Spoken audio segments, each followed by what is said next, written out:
ആചാരപ്പെരുമകളുടെ മഹോത്സവമാണ് യാഗോത്സവം എന്നറിയപ്പെടുന്ന കൊട്ടിയൂർ വൈശാഖ മഹോത്സവം. മഹോത്സവത്തിലെ ഓരോ ചടങ്ങുകൾക്കും മറ്റൊരുത്സവത്തിലും കാണാത്ത വൈശിഷ്ട്യവും ആചാരങ്ങളും അടങ്ങിയിരിക്കുന്നു. ഓരോ ചടങ്ങുകൾക്കും വ്യത്യസ്ത സ്ഥാനികരും അവരുടേതായ ആചാരരീതികളുമുണ്ട്. പ്രകൃതിയോടൊത്തിണങ്ങിപ്പോകുന്ന ഒരു ഉത്സവം എന്ന നിലയിൽ ഇത്തരം ആചാരപരമായ എല്ലാ ചടങ്ങുകൾക്കും കർമ്മങ്ങൾക്കും പ്രകൃതിദത്തമായ വസ്തുക്കളാണ് ഉപയോഗിച്ചു വരുന്നതും. 28 നാൾ നീണ്ടു നിൽക്കുന്ന വൈശാഖ മഹോത്സവത്തിൻ്റെ 6ാം ഘട്ടം മകം നാൾ തൊട്ടാണ് ആരംഭിക്കുന്നത്. ഇതിൽ പ്രധാനപ്പെട്ട ചടങ്ങാണ് വ്യാഴാഴ്ച നടന്ന കലംവരവ്. യാഗോത്സവത്തിലെ അതിപ്രധാനമായ ചടങ്ങുകളാണ് മകം, പൂരം, ഉത്രം നാളുകളിൽ നടക്കുന്ന കലശപൂജകൾ. ഈ ചടങ്ങുകൾക്കാവശ്യമായ മൺകലങ്ങൾ അക്കരെ ക്ഷേത്രത്തിലെത്തിക്കുന്ന ചടങ്ങാണ് കലംവരവ്. നല്ലൂരാൻ എന്ന് വിളിക്കുന്ന കുലാല സ്ഥാനികൻ്റെ നേതൃത്വത്തിലാണ് മൺകലങ്ങൾ കൊട്ടിയൂരിൽ എത്തിക്കുന്നത്.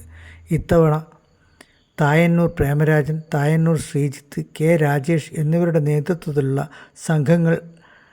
സംഘങ്ങളാണ് കലശപൂജയ്ക്കായി കൊണ്ടുപോയത്. മുഴക്കുന്നിനടുത്ത് നല്ലൂർ ഗ്രാമത്തിലെ ചൂട്ടാലകളിൽ നിന്നും ഇളനീരാട്ടത്തിൻ്റെ പിറ്റേന്നാൾ മുതൽ വ്രതാനുഷ്ഠാനത്തോടെ കലം നിർമ്മാണം തുടങ്ങും. മകം നാൾ സമുദായാംഗങ്ങളെല്ലാം വ്രതാനുഷ്ഠാനത്തോടെ ചൂട്ടാലയിൽ എത്തിച്ചേരും. സ്ഥാനികൻ്റെ കയ്യിൽ നിന്നും വെറ്റില വാങ്ങി 12 ആൾക്കാരാണ് കലം എഴുന്നള്ളിക്കൽ ചടങ്ങിന് തയ്യാറാവുന്നത്. കലങ്ങളുമായി പുറപ്പെടുന്നതിന് മുൻപേ വ്രതക്കാർ പ്രാർത്ഥിച്ച് ശരീരമാകെ ഭസ്മം പൂശും.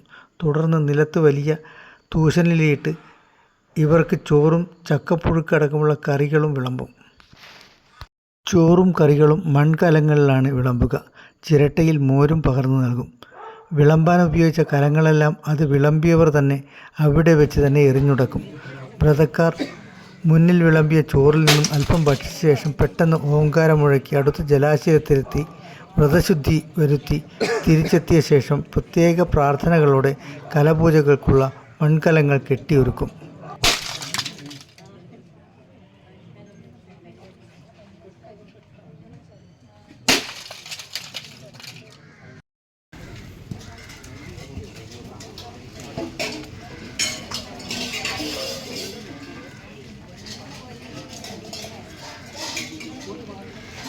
ഇതുപ്രകാരം 12 എണ്ണം വീതം 10 കെട്ടുകളാക്കിയും 18 എണ്ണം വീതം 2 കെട്ടുകളാക്കിയും വെക്കും.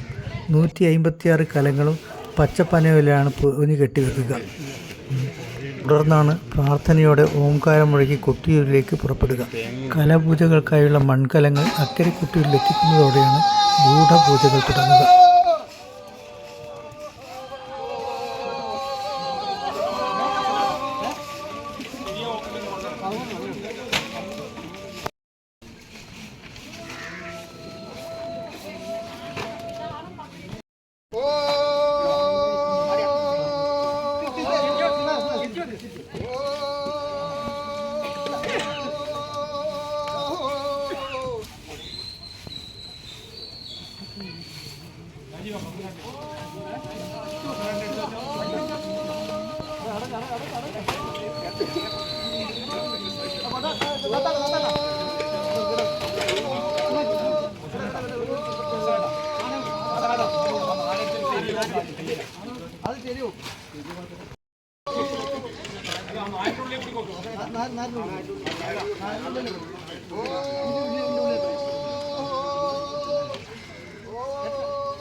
നിങ്ങൾ വന്നേ ഞാൻ എങ്ങനെ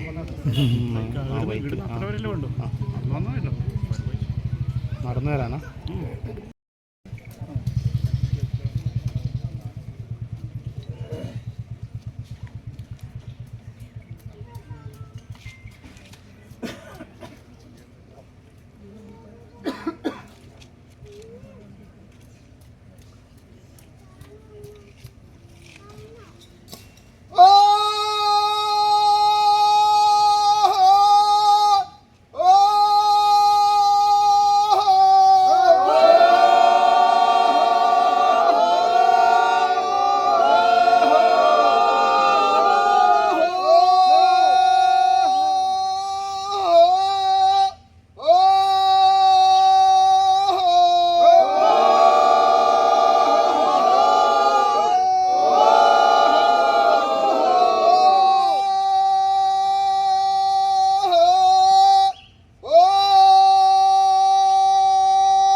അതെ.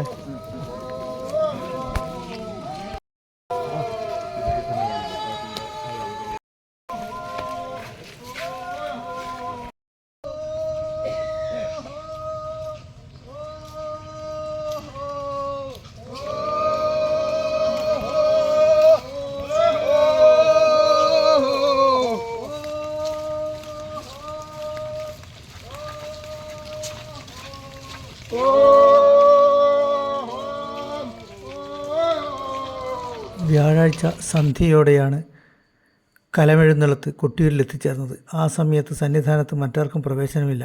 മാത്രമല്ല മണിത്തറയിലെ വിളക്കുകളില്ലാതെ മറ്റെല്ലാ പ്രകാശങ്ങളും സന്നിധാനത്തു നിന്നും ഒഴിവാക്കി. മണിത്തറയിൽ പനിയൂർ നമ്പൂതിരി മാത്രമാണ് ഉണ്ടാവുക. ഈ സമയത്താവും 12 അംഗ കലം സംഘം സന്നിധാനത്ത് പ്രവേശിക്കുക. സംഘം കലങ്ങൾ സമർപ്പിച്ച് പ്രസാദം വാങ്ങി കരിമ്പനയ്ക്കൽ ചാത്തോത്ത് കയ്യാലിൽ കയറി ഭക്ഷണം കഴിക്കും. അപ്പോൾ മാത്രമേ വീണ്ടും സന്നിധാനത്ത് മറ്റ് വിളക്കുകൾ തെളിയിക്കുകയുള്ളൂ. ഞായറാഴ്ചയാണ് ഉത്സവത്തിലെ ചതുശ്ശത നിവേദ്യങ്ങളിൽ 4ാമത്തേതായ അത്തം ചതുശ്ശതം നടക്കുക. വാളാട്ടവും കുടപതികളുടെ തേങ്ങയേറും കലശപൂജയും അന്നാണ് നടക്കുക. കലശപൂജ വരെ നിത്യപൂജകൾ തുടരുമെങ്കിലും കൊട്ടിയൂരിൽ പ്രത്യേക ആരാധനകളോ പ്രത്യേക പൂജകളോ ഇല്ല.